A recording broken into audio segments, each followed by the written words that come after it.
السلام علیکم ورحمۃ اللہ وبرکاتہ۔ امید ہے کہ تمام بھائی خوش ہوں گے۔ اکثر طالب علم پریشان رہتے ہیں کہ عبارت پر سوال کس طرح کیا جائے اور عبارت پر اجرا کس طرح ہوگا اور عبارت پر سوال کس طرح کیے جائیں گے۔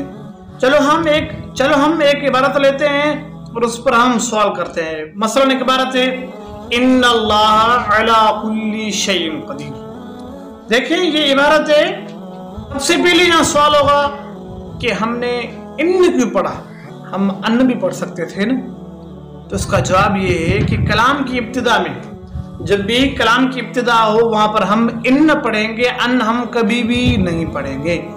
اس کے بعد سوال ہوگا کہ ہم نے یہاں پر لفظ اللہ پر نسب کیوں پڑھی، ان اللہ ہو یا ان اللہ ہی کیوں نہیں پڑھا۔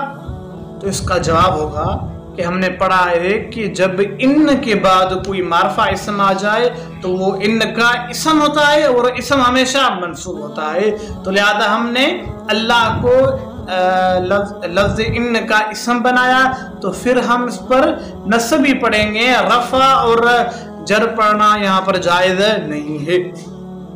اس کے بعد یہ سوال ہوگا کہ کلی، اس پر تنوین کیوں نہیں۔ سب سے پہلے یہ سوال ہوگا کہ لفظ کلی پر تنوین کیوں نہیں۔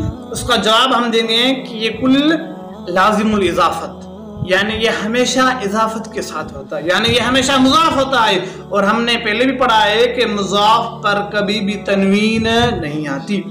اس کے بعد سوال ہوگا کہ یہ کل کس حالت میں ہے، تو اس کا جواب یہ ہے کہ حالت جری میں ہے، کیونکہ اس کے شروع میں لفظ علی حرف جر موجود ہے۔ اس کے بعد سوال ہوگا کہ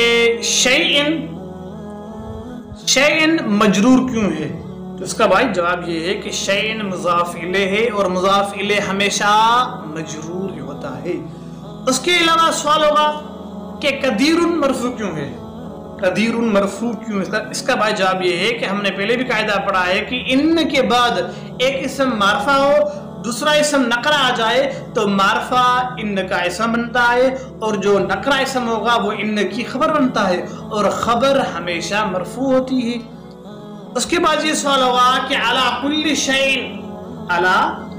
شیء کو آپ نے ظرف لغو کیوں بنایا، یہ ظرف مستقبل بھی ہو سکتا تھا۔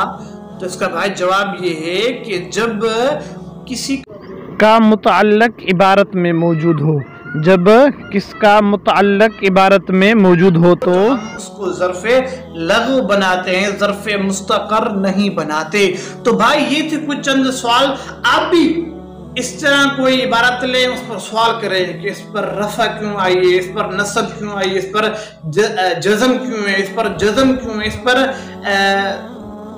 اس پر جر کیوں ہے۔